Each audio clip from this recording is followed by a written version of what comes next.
Olá!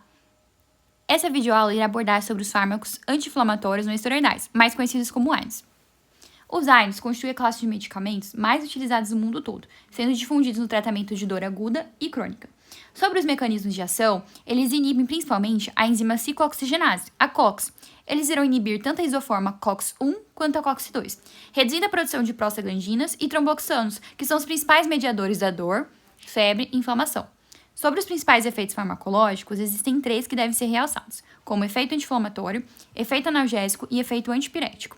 Sobre o efeito anti-inflamatório, está relacionado à redução da prostaglandina 2 e da prostacyclina, que vai levar a uma menor vasodilatação e, consequentemente, a diminuição do edema.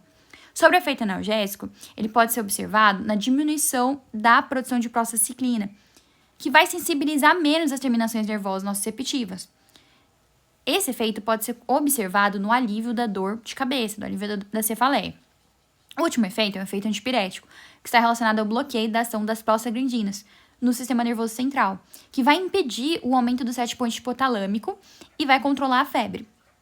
Os AINES mais comuns, eles são a aspirina, que é o ácido acetilsalicílico, que tem um efeito antitrombótico muito importante, o ibuprofeno e o Paracet. Paracet é uma abreviação para o paracetamol, que estão relacionados ao alívio da dor de curto prazo, e o naproxeno e o piroxicam, que estão relacionados ao alívio da dor crônica.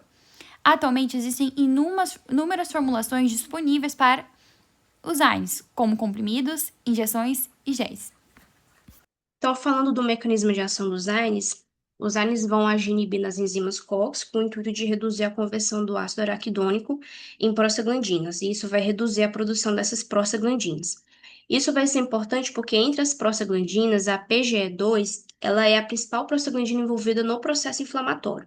Ela também tem funções constitutivas, ou seja, fisiológicas, né? Mas quando se trata de processo inflamatório, ela é fortemente induzida nesse processo. Então, por exemplo, ela aumenta a sensibilização dos nossos receptores à dor, ela eleva o ponto de regulação da temperatura corporal no hipotálamo, causando febre. Ela também causa vasodilatação, aumento de permeabilidade vascular e quimiotaxia. Tudo isso leva edema, calor e infiltração celular. Essa imagem mostra a conversão do ácido araquidônico em prostaglandinas. Aqui são os tipos de prostaglandinas, entre elas a PGE2 e os demais tipos. Em relação aos demais tipos, eles possuem também funções que são constitutivas, que são fisiológicas e também podem ser induzidas no processo inflamatório, mas em comparação à prostaglandina PGE2, os demais tipos de prostaglandinas possuem um perfil que é mais fisiológico, mais constitutivo. Então, não é interessante a gente reduzir a produção dessas prostaglandinas por conta dos efeitos benéficos que elas têm. E o alvo principal dos AINES, como eu mencionei, é a redução da produção da prostaglandina PGE2, porque é ela a principal envolvida no processo inflamatório. Então, falando dos demais tipos de prostaglandinas, tromboxana 2, por exemplo, está associada à agregação de plaquetas, o PG2 inibe a agregação dessas plaquetas, PGD2 regula a vasodilatação, PGF2 está relacionada à contração uterina. Também temos os tipos aqui de enzimas COX. Tem a COX-1, que é a constitutiva. Essa enzima ela vai produzir prostaglandinas que expressam o perfil fisiológico constitutivo, tendo importantes funções fisiológicas para o nosso corpo, como proteção da mucosa gástrica, regulação do fluxo sanguíneo renal, agregação plaquetária, contração uterina. E a COX-2 ela é induzida em processo inflamatório, então ela vai produzir prostaglandinas inflamatórias. E os principais efeitos são febre, dor e inflamação. Os AINES são divididos quanto à sua relação, né, de inibição com relação a COX-1 e COX-2. Então, os AINES não seletivos, eles inibem tanto COX-1 quanto COX-2. Por inibirem a COX-2, eles reduzem a inflamação, dor e febre. Mas por inibir também a COX-1, aquelas funções fisiológicas são comprometidas. Então, o paciente pode ter efeitos adversos gástricos, como, por exemplo, o risco de úlcera e sangramento, efeitos adversos renais, como redução do fluxo renal, e também pode ter inibição da agregação plaquetária. Os AINES seletivos para COX-2, eles vão inibir predominantemente ou preferencialmente a COX-2. E é importante a gente saber que essa inibição ela não é absolutamente exclusiva para a COX-2, mas ela é uma inibição relativa, porque ainda assim a gente pode ter algum grau de inibição da COX-1. Mas, de modo geral, por eles inibirem preferencialmente a COX-2, eles causam menores efeitos gástricos e contribuem para preservar a função plaquetária e renal. Em relação ao tipo de inibição, pode ser reversível ou irreversível. Então, todos os ARNs, exceto o ácido acetil salicílico, vão fazer uma inibição que é reversível, ou seja, o fármaco vai se ligar na enzima temporariamente e quando ele é eliminado, a atividade da COX é retomada. Ela restabelece a sua atividade normalmente. Então, o efeito só dura quando o fármaco estiver presente no local de ação. Já no caso do ácido acetil salicílico, ocorre uma acetilação permanente do resíduo de serina que está presente no sítio ativo da enzima COX-1 e COX-2. Isso vai inibir irreversivelmente a COX-1 e a COX-2. E a célula só consegue ter enzimas COX funcionais se ela produzir novas enzimas. No caso das plaquetas, elas não têm núcleo. E por conta disso, elas não vão conseguir sintetizar novas enzimas COX. Então, se a plaqueta for exposta ao ácido acetilsalicílico, ela vai permanecer com as suas enzimas COX inativadas, inibidas irreversivelmente. E por isso a aspirina ela consegue exercer esse efeito antiplaquetário bem duradouro, né? Que vai durar durante toda a vida útil da plaqueta, sendo cerca de 7 a 10 dias. Bom, bom, agora quanto à classificação dos AINES. Primeiramente, nós temos os AINES não seletivos. AINES não seletivos inibem tanto a COX-1 quanto a COX-2. Exemplos comuns incluem o ibuprofeno, o naproxeno e o diclofenaco. Esses medicamentos têm boa ação anti-inflamatória e são muito usados em dores agudas, febres e inflamações leves. No entanto, por inibirem a COX-1, eles podem causar efeitos adversos gastrointestinais, como gastrite e úlceras, especialmente em uso prolongado. Já os AINES seletivos para COX-2, como o celecoxib e o eterocoxib, foram desenvolvidos para reduzir os efeitos gástricos indesejados. Eles atuam preferencialmente na COX-2, que está mais relacionada à inflamação. São indicados em casos de dor crônica, como artrite reumatoide e osteoartrose. Porém, é importante lembrar que esses medicamentos podem aumentar o risco cardiovascular, especialmente em pacientes com histórico de doenças cardíacas. Agora, o terceiro grupo é o dos AINES de ação irreversível, representado principalmente pelo ácido acetilsalicílico, o famoso AS. Ele inibe de forma permanente a COX-1, o que o torna eficaz como antiagregante plaquetário, em doses baixas. Em doses maiores também possui efeito anti-inflamatório. Como sua ação é irreversível, o efeito persiste mesmo após o fármaco ser eliminado do organismo, o que é útil em prevenção de efeitos cardiovasculares. Tratando agora basicamente dos usos terapêuticos, né, dos anti-inflamatórios não esteroidais, é importante a gente entender basicamente a patogênese que é compartilhada de todos esses quadros.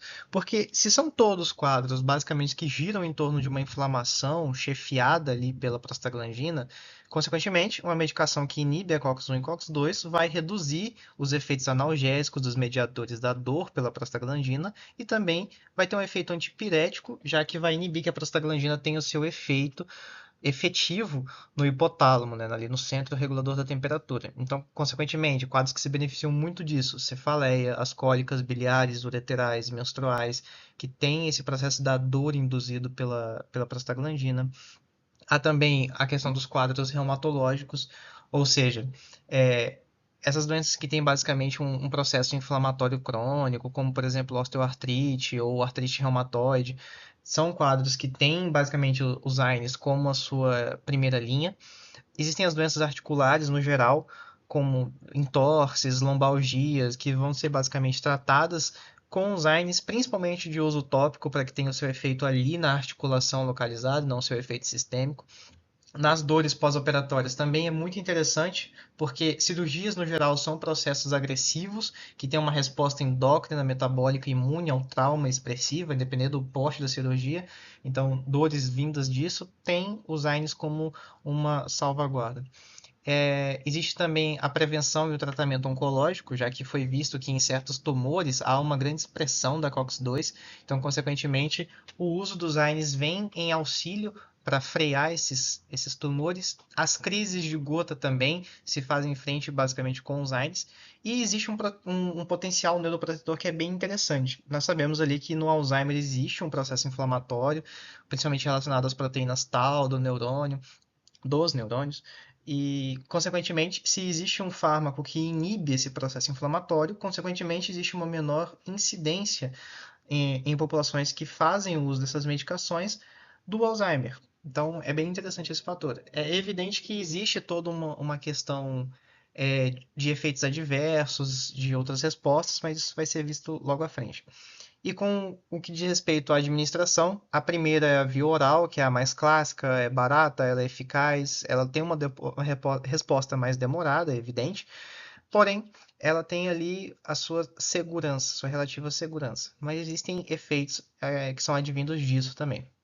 Com relação ao uso tópico, é interessante porque é um efeito localizado, não é sistêmico. Já na parenteral é usada muito principalmente para questões de dores intensas e agudas, por exemplo, a intramuscular, que é para essas dores musculares, reumatológicas principalmente, e a intravenosa, que também tem uma resposta muito rápida, porém tem que ter muito cuidado com a questão do quadro renal na intravenosa e com possível necrose nos músculos. Já a retal é utilizada principalmente quando existe alguma obstrução oral e que tem que ser contornada, sendo basicamente isso.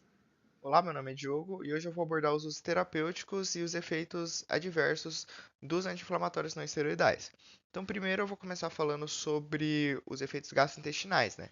Os anti-inflamatórios não esteroidais, eles acabam inibindo a COX-1. Isso leva a uma redução na produção de muco e bicarbonato na mucosa gástrica intestinal, o que acaba diminuindo a formação ali de barreiras e propiciando a formação de úlceras. E essas úlceras podem muitas vezes sangrar e perfurar. Já em relação aos efeitos cardiovasculares, os inibidores seletivos de COX-2, embora eles gerem uma certa proteção no estômago, eles elevam os níveis de prostaciclina e tromboxana em desequilíbrio. Isso aumenta o risco de infarto agudo no miocárdio, de acidente vascular cerebral, insuficiência cardíaca, hipertensão arterial sistêmica e hipercalemia. Tem até mesmo alguns estudos que demonstram que esse uso crônico desses anti-inflamatórios seletivos de COX-2, eles acabam duplicando o risco de eventos trombóticos em comparação ao não uso. Então, é um fato bem importante a ser ressaltado. Já em relação aos efeitos renais, a inibição da prostaglandina ela reduz a vasodilatação das arteriolas aferentes ao glomérulo. Isso vai, obviamente, comprometer a filtração glomerular. E pode gerar aí uma lesão renal aguda e muitas vezes agravar doenças crônicas renais pré-existentes. Agora é bem importante a gente ressaltar que todos esses riscos estão ainda mais aumentados na população idosa devido ao processo de senescência. Então é importante a gente perceber que nesses pacientes idosos a gente deve avaliar rigorosamente a função hepática, o perfil cardiovascular antes de prescrever esses medicamentos.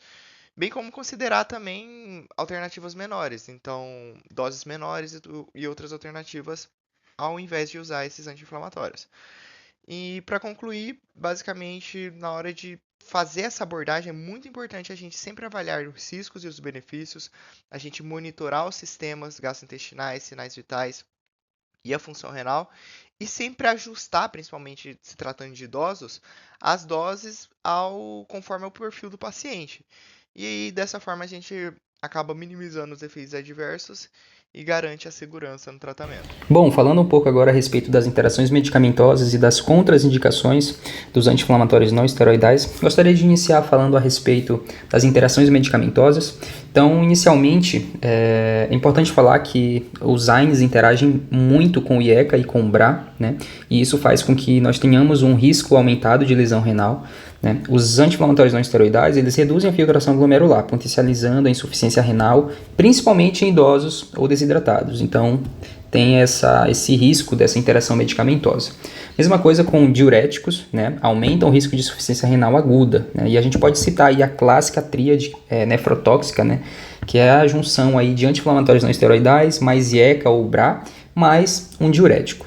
Além disso, nós temos também aí uma reação com anticoagulantes e antiagregantes plaquetários, como a varfarina, AS, clopidogrel.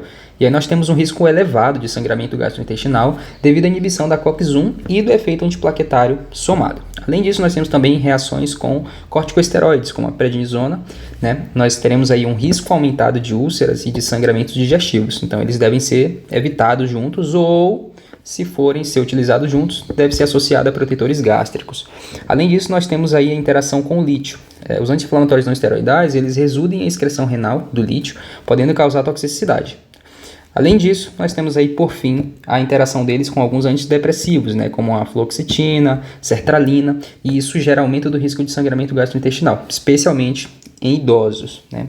Já com relação às contraindicações, nós temos aí, se o paciente tiver úlcera péptica ativa ou sangramento gastrointestinal, os AINES devem ser evitados. Mesma coisa em pacientes que possuem insuficiência renal grave. A mesma coisa em pacientes que possuem alergia, né, a anti-inflamatórios não esteroidais, inclusive em pacientes que possuem asma induzida, né. Gravidez, a partir do terceiro trimestre ali, nós temos um risco de fechamento prematuro do ducto arterioso e de lesão renal fetal quando se utiliza anti-inflamatório não esteroidal. Então também deve ser evitado. E nós temos também aí uma insuficiência cardíaca descompensada, né, principalmente por retenção de sódio e água. Então, nesses pacientes, anti-inflamatórios não esteroidais devem ser evitados. E por fim, em casos de pacientes que possuem doença hepática grave, né, nós temos aí um metabolismo hepático prejudicado. Então, a utilização dos anti-inflamatórios não esteroidais devem ser também evitados. Para finalizar a nossa apresentação, vamos falar sobre as considerações clínicas mais importantes no uso dos AINES. Embora sejam medicamentos muito eficazes e acessíveis, o grande desafio na prática clínica é como aproveitar os seus benefícios e, ao mesmo tempo, minimizar os seus riscos, ou seja, equilibrar, né, essa eficácia e a segurança na prática. Para isso, o ponto crucial é o uso racional. E a regra de ouro ela é sempre prescrever a menor dose que funciona pelo menor tempo possível. Para além disso, é importante a gente avaliar também o risco-benefício individual de cada paciente. Então, antes de indicar, a gente deve sempre pensar: o paciente é idoso, ele tem histórico de úlcera, ou então problemas renais ou cardíacos, conforme a gente viu. É importante analisar esses tópicos, porque é isso que vai avaliar o risco-benefício, como é que a gente vai poder passar esse tratamento para o paciente.